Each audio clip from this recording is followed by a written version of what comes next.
बिस्मिल्लाहिर्रहमानिर्रहीम। अस्सलाम वालेकुम। कुकिंग विद तैनियत में वेलकम कहती हूँ आपको। कैसे हैं फ्रेंड्स आप? दुआ है कि आप सब खैरियत से हो। आज हम बहुत ही मजेदार सी एक मीठी डिश आपके साथ शेयर करना चाहती हूँ। वो ये है गाजर का हलवा। सर्दियों की बेहतरीन सौगात है और हर घर में इसको पसंद किया जाता है। आज मैं आपको जो रेसिपी बताऊंगी, आप मेरी रेसिपी से इसको एक दफा बनाएं तो इंशाल्लाह मुझे यकीन है कि आपको ये सबसे ज्यादा मेरी रेसिपी पसंद आएगी और आपका ये हलवा बहुत ही मजेदार बनेगा। अच्छा, इसके लिए हमें चंद जो थोड़ी सी चीजें जरूरत है वो मैं आपको बता देती हूँ। इसकी क्वांटिटी का आपने ख्याल रखना है। तकरीबन 4 किलो के करीब मैंने गाजरों को अच्छी तरह धो के छील के इनको कद्दूकस कर लिया है और इसके लिए मैंने तकरीबन 3 किलो फ्रेश मिल्क ले लिया है और 1 किलो के करीब चीनी ले लिए, क्योंकि मैं इसमें खोआ भी डालूंगी। तो लेकिन आप मीठा अपने हिसाब से कर सकती हैं, कम या ज्यादा। इसको आप देसी घी में बनाएं तो बहुत ही मजे का बनता है, लेकिन बाज़ औक़ात बच्चे देसी घी पसंद नहीं करते तो आप इसको डालडा में बना लें। तो इसमें ये तकरीबन 1 पाव के करीब मैंने होममेड मेरा खोया है। इसकी मैंने रेसिपी दी हुई है, आप इसको देख लें और खुद बनाएं, बहुत ही मजे का है।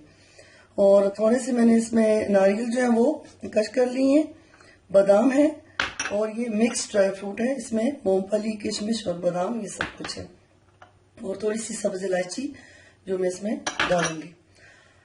तो इसके बनाने के लिए जो सबसे पहला जो प्रोसेस है वो मैं आपको बताती हूँ कि आपने इसको स्टार्ट कैसे करना है। ये मैंने घी डाल दिए, उसको गर्म कर लिया घी को। अब इसमें ये जो सब्ज इलायची थी इसको मैंने अच्छी तरह पीस लिया। ये देखें, छिलके समेत मैंने पीस लिया है। इसको आप सबसे पहले डाल दें, बस 1 मिनट तक ये हल्का फ्राई हो जाए तो फिर हम इससे छिलके निकाल लेंगे, क्योंकि मुंह में बाद में ये आते हैं तो अच्छे नहीं लगते। इस तरीके से छिलके तकरीबन ये खाली हो चुके हैं और इसके बीज मैंने निकाल दिए। इस तरीके से आप इसके ऐसा करके सारे छिलके निकाल दें। तो फ्रेंड्स देखें आप, ये छिलके मैंने इलायची के निकाल दिए हैं। ये अच्छी तरह गर्म हो चुका है। अब इसमें मैं गाजर डाल दूंगी।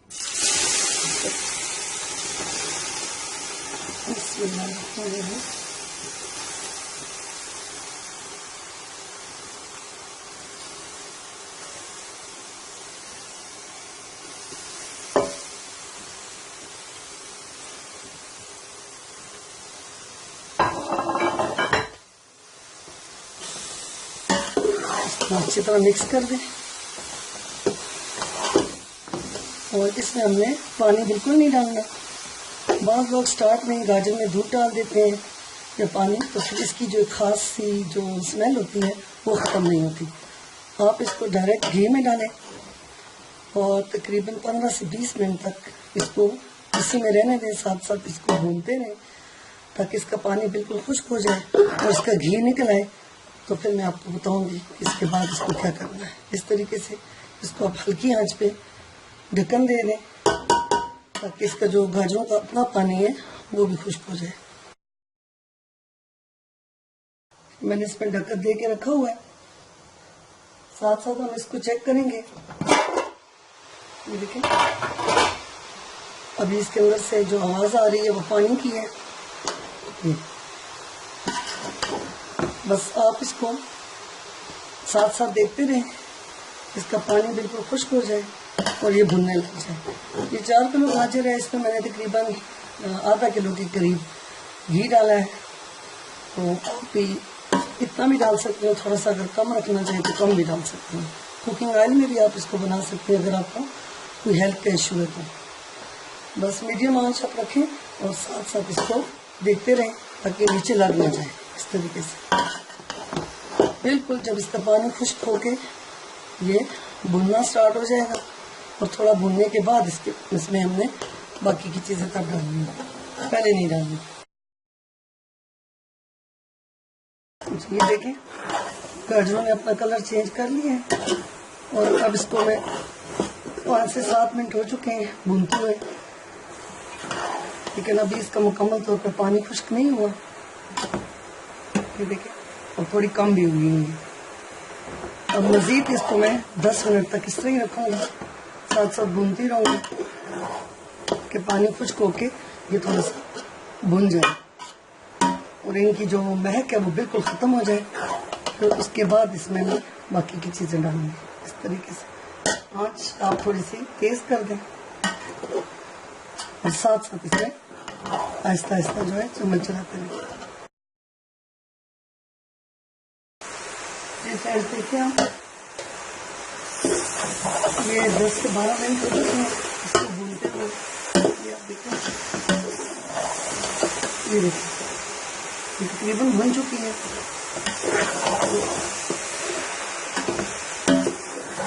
इस तरीके से अब मैं इसमें चीनी डाल दूँगी जो मैंने आपको बताई थी। तकरीबन चीनी में मैंने आधा किलो के करीब इसमें डालनी है।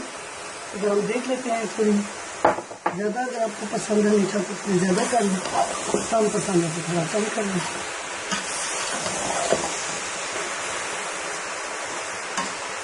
1 किलो के करीब आप चीनी इसमें डाल दें अगर ज़्यादा मीठा पसंद करते हैं, क्योंकि मैंने इसमें खोआ भी डालना है और वो भी मीठा है, इस वजह से इधर मैंने चीनी थोड़ी कम रखी है। तो आप अपने टेस्ट के हिसाब से रख लें, तो आप साथ साथ भी डाल सकते हैं। चीनी डालने के बाद आप इसकी आंच ज़रा हल्की कर दें और इसको 5 मिनट तक आप ढक्कन दे के रख दें, क्योंकि चीनी जो है वो अपना पानी छोड़ती है, उसके पानी के खुश्क होने का हमें इंतज़ार करना है। 5 मिनट तक चीनी का पानी खुश्क होने तक हम इसका इंतज़ार करें। चीनी डालने के बाद 5 से 7 मिनट हो चुके हैं। देखिए चीनी का पानी तकरीबन खुश्क हो चुका है और फिर मैंने इसको थोड़ा सा भून लिया। ये देखिए अब मैं इसमें जो आपको नारियल और क्रश की हुई जो ड्राई फ्रूट बताए थे इस मौके पे हम वो डाल देते हैं कुछ, और इसको अच्छी तरह मिक्स कर देते हैं।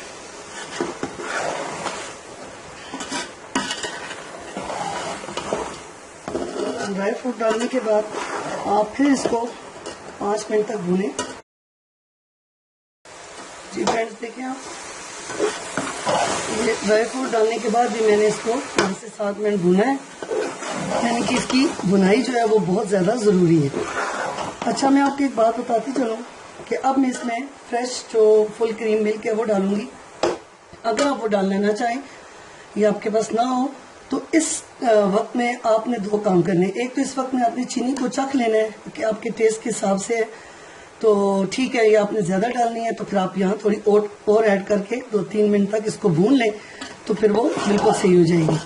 तो अगर आप फ्रेश मिल्क जो नहीं डालना चाहते तो फिर आप इस 4 किलो में तकरीबन 2 बड़े कप भर के खुश्क दूध जो है ड्राई मिल्क, कोई भी नीडो या किसी अच्छी कंपनी का, आप वो इस वक्त इसमें डाल दें तो उससे भी इसका टेस्ट बहुत ज़्यादा अच्छा हो जाता है।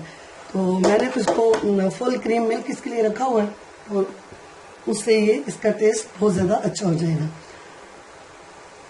अच्छा इस वक्त आप बिल्कुल आंच हल्की कर दें और अब इसमें दूध शामिल कर दें। बिस्मिल्लाहिर्रहमानिर्रहीम।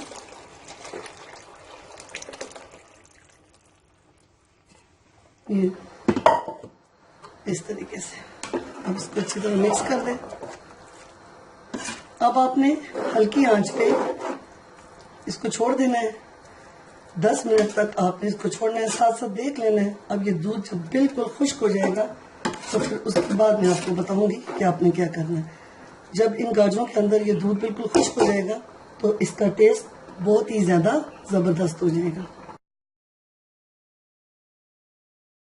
जी फ्रेंड्स देखें आप, वो जितना भी मैंने दूध डाला था वो सारे का सारा इसमें खुश्क हो चुका है। बस हल्का सा अब इसमें रह गया, उसको भी मैं बिल्कुल ड्राई करूंगी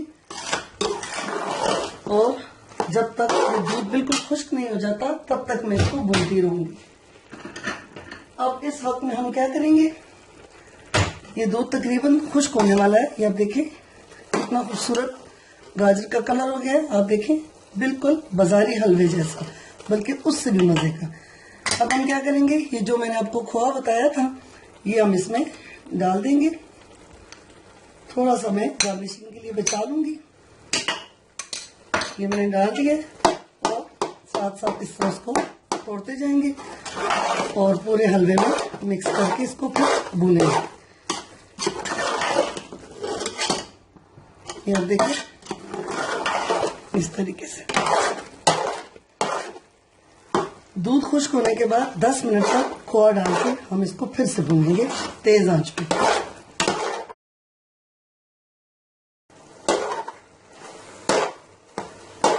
इस वक्त थोड़ा सा मैं इसमें खुश्क दूध भी मिला दूंगी। वैसे इसकी जरूरत नहीं है, लेकिन जरा सा टेस्ट के लिए मैंने इसमें खुश्क दूध भी मिक्स कर दिया। इसमें मैंने 3-3.5 से भी किलो से ज्यादा दूध डाला है और वो सारा दूध जो है इन गाजरों में मिक्स हो चुका है। तो ये जो है बिल्कुल दूध में गली है और इनका बहुत ही मजे का टेस्ट बन गया है। बस अब इसको थोड़ी सी देर भूनूंगी और ये तैयार हो जाएगा। इस गाजर के हलवे में जो सबसे जरूरी चीज है वो है इसकी भुनाई, दूध डालने से पहले और दूध डालने के बाद। तो बिल्कुल ये घी छोड़ दे गाजर, तो फिर इसका मतलब है तैयार हो गया। और इसकी जो एक महक सी है नागवार जो हमें लगती है, बिल्कुल इस तरीके से खत्म हो जाएगी। जी फ्रेंड्स, ये हलवा हमारा बिल्कुल तैयार हो चुका है। तो देखिए अच्छे से भून चुका है, बिल्कुल इसमें से पानी खुश्क हो चुका है, दूध भी अब इसके अंदर बिल्कुल नहीं रहा। देखिए नीचे जो है घी निकल आया है इसका। अब मैं आपको इसको सर्व करके बताती हूँ। फ्रेंड्स देखिए हमारा हलवा बिल्कुल तैयार हो चुका है और बहुत ही ज्यादा मजे का है। देखने में भी इसके रंग और खुशबू बहुत मजे की है और खाने में तो ये बहुत ही ज्यादा लाजवाब है। आप इसको मेरी रेसिपी से बनाएं और अपने फ्रेंड्स के साथ भी मेरी गाजर के हलवे की रेसिपी को शेयर करें। उम्मीद है कि आपको बहुत ज्यादा पसंद आएगा और मेरे चैनल को सब्सक्राइब करना ना भूलिएगा और अपने तमाम फ्रेंड्स के साथ इस रेसिपी को शेयर भी कीजिएगा और मेरे चैनल को लाइक भी कीजिएगा। अब मुझे इजाजत दें। अल्लाह हाफिज।